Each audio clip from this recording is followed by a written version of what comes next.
when Pakistan was created, they tried to wipe out every other identity and just keep the Islamic identity. But in Bangladesh, which was East Pakistan, these multiple identities are part of their being. They are Bengalis also, they are secular also, they are Islamic also. So, and they were East Pakistanis, then became Bangladeshis. So that complex structure of identities. And now comes the other era, where, and democracy is very important for them. They have held on to that democracy and, saying that they are a functional secular democracy. That is important to them too. At this stage, what are they looking at when they see a part of their population destroying temples, talking about their Islamic identity being the most strongest of all identities of the Bangladeshi? What is going on right now there? So, absolutely, there's many overlapping identities in Bangladesh. I'm thinking of the tribal communities, right, in the Chittagong Hill Tracts, for example, and how that was solved peacefully in the late 90s with Indian support to stabilize that. So I think Bangladesh has always coexisted with that. But I think there is a structural change now. Oh. Yeah, there is a structural change in the form of religion, right? And that is something we have to acknowledge.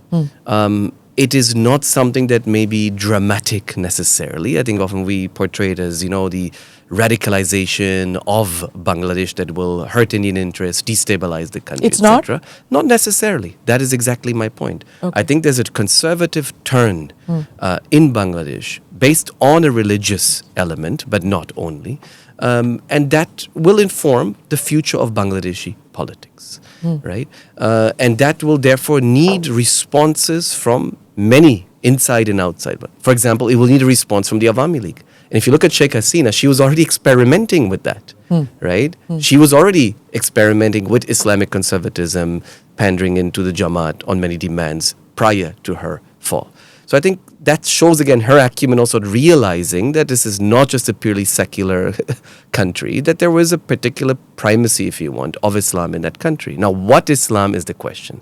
I think therefore looking at what the Jamaat is saying and how it will position itself is very interesting. I think the election of February is not of interest, Smita. Really? No, because it will be an election, in a sense, the BNP will win most likely. Okay. Right? We'll have a weak BNP. I'm saying there'll be something that will govern that country in the form of a BNP. Which faction now we'll see.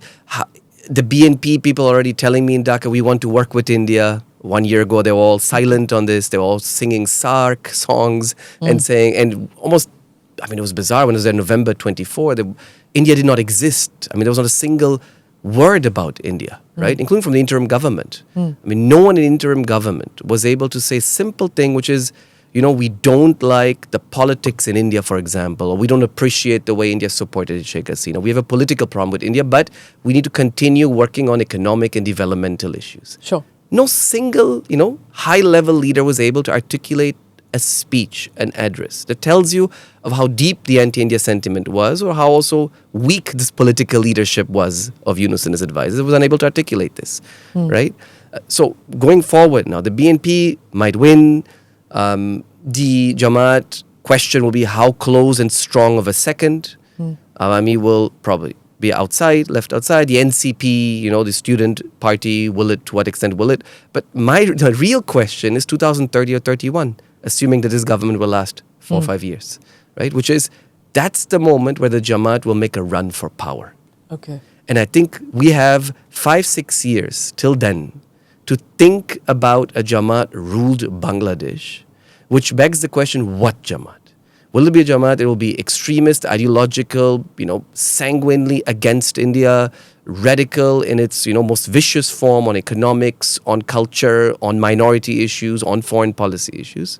Or will it be a more moderate Jamaat? And we have seen many radical groups moderate themselves as they come closer and eventually join power.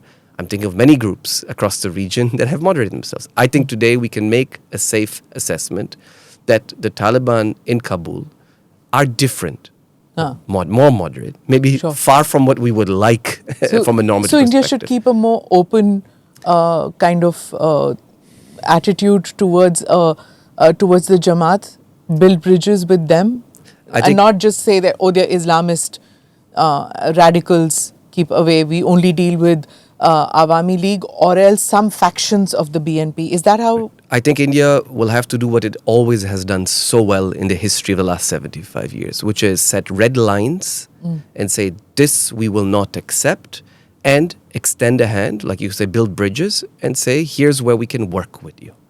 Now, there's an economic agenda that we have to work with each other. Yeah. We have the 5th largest land boundary in the world between India and Bangladesh, 4,000 kilometers. Yes. 4,000 kilometers.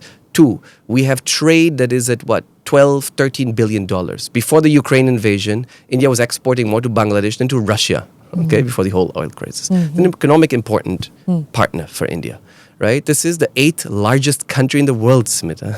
This is a very large country. So you can't wish it away. You have to deal with whatever those cards, the Bangladeshi political cards are going to give you.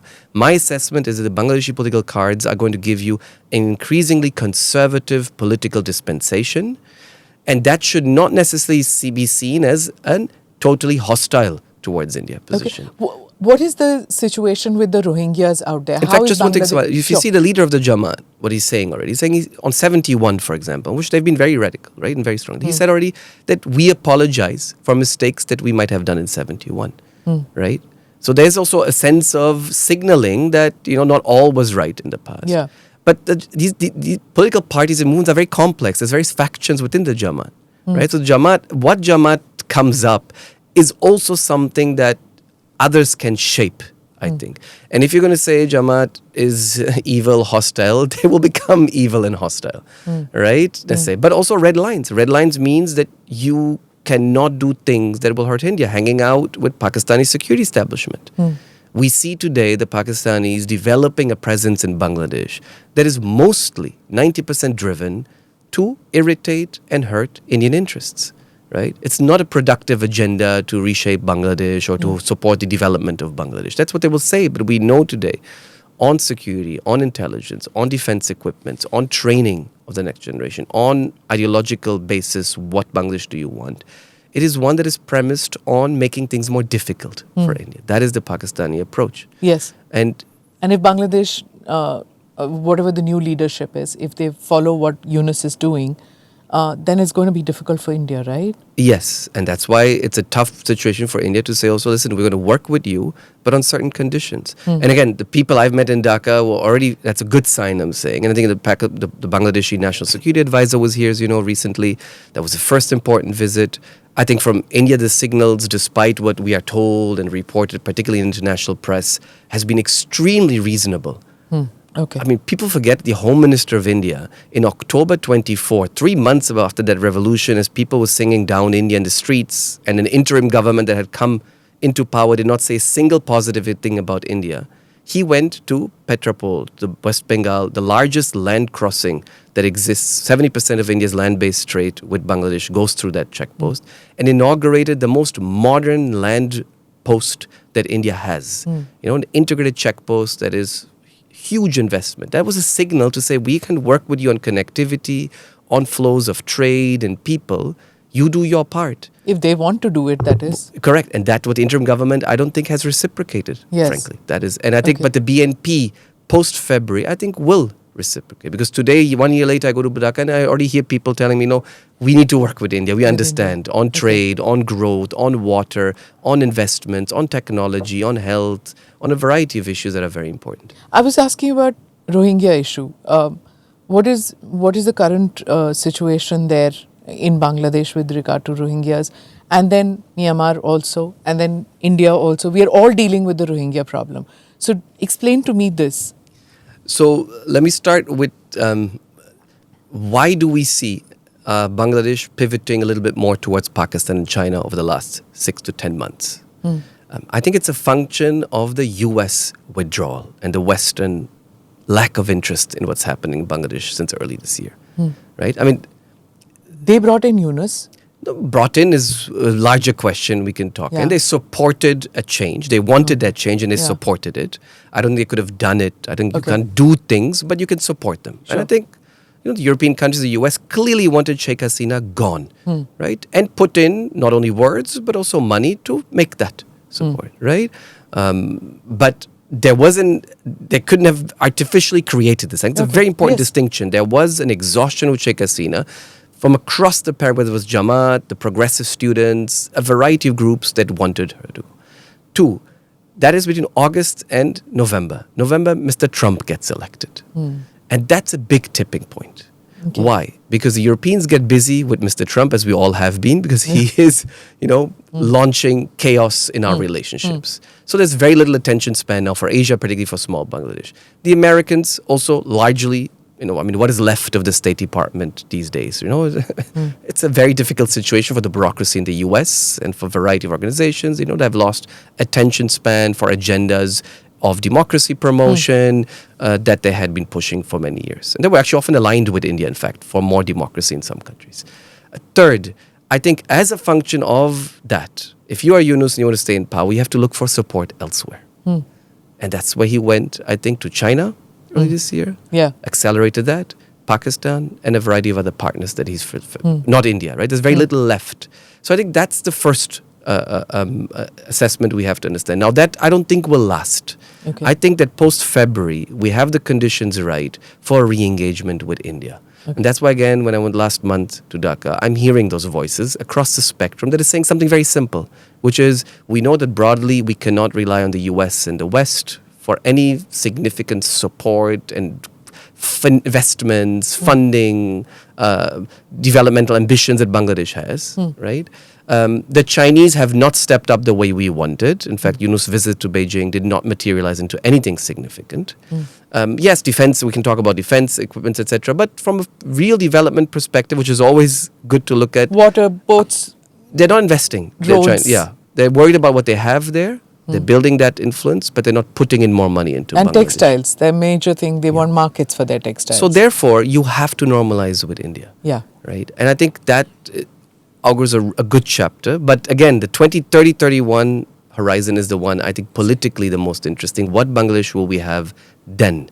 Okay. And that's what we need to start thinking about, I guess, India preparing for. And that will require a lot of work because you're dealing with a wave of very strong anti-India sentiment in Bangladesh. Namaste, Jai Hind. You're watching ANI podcast with Smita Prakash. अगर हम उसको मस्जिद कहेंगे तो फिर विवाद होगा. The issue is टूटा है क्या भारत? 400 पार का मतलब ये है कि संविधान खतरे में है. क्या हम लोग ये निर्देश देते हैं कि फला को गिरफ्तार करके जेल डाल दें? वही तो कह रहे हैं सब. ये बेबुनियाद निराधार आरोप. सच्चा सुनना चाहो देखो स्मिता प्रकाश ANI. It does not lie.